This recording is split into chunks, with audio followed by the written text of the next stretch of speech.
السلام علیکم محترم ناظرین، امید کرتا ہوں کہ آپ سب خیریت سے ہوں گے۔ اللہ رب العزت ہمارے تمام گناہوں کو معاف فرمائے اور اللہ پاک ہمیں زیادہ سے زیادہ نیکیاں کرنے کی توفیق عطا فرمائے۔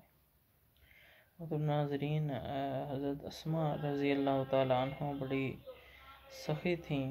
اول جو کچھ خرچ کیا کرتی تھیں اندازہ سے ناپ تول کر خرچ کرتی تھیں، مگر جب حضور صلی اللہ علیہ وآلہ وسلم نے ارشاد فرمایا کہ باندھ کر نہ رکھا کرو اور حساب نہ لگایا کر، جتنا بھی قدرت میں ہو خرچ کر لیا کر، تو پھر خوب خرچ کرنے لگی۔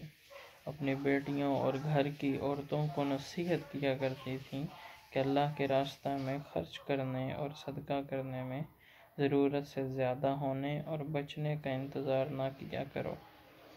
اگر ضرورت سے زیادتی کا انتظار کرتی رہو گی تو ہونے کا ہی نہیں کہ ضرورت خود بڑھتی رہتی ہے، اور اگر صدقہ کرتی رہو گی تو صدقہ میں خرچ کر دینے سے نقصان میں نہ رہو گی۔ ان حضرات کے پاس جتنی تنگی اور ناداری تھی، اتنی ہی صدقہ و خیرات اور اللہ کے راستہ میں خرچ کرنے کی گنجائش اور وسعت تھی۔ آج کل مسلمانوں میں افلاس و تنگی کی عام شکایت ہے، مگر شاید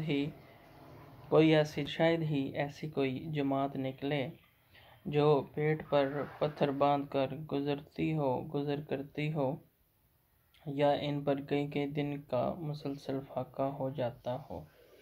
دیکھیں ناظرین، کتنی پیارا واقعہ تھا کہ وہ پرانے لوگ تھے جنہوں نے فاقے کیے، لیکن اللہ نے ان کو عظمت اور اتنی اونچی جو ہے وہ ان کو مقام عطا کیا۔ ٹھیک ہے، ہم ان چیزوں سے کچھ سو دور ہیں، ہم وہاں تک پہنچ تو نہیں سکتے لیکن کوشش ضرور کر سکتے ہیں۔ تو میری آپ سب دوستوں سے گزارش ہے کہ دین پر چلا کریں۔ آپ ہم جتنا بھی دین کے قریب ہوں گے، ہم اللہ کے قریب ہوں گے اور ہماری دعائیں بھی قبول ہوں گی۔ اللہ آپ سب کے مال جان میں رزق میں برکتیں عطا فرمائے۔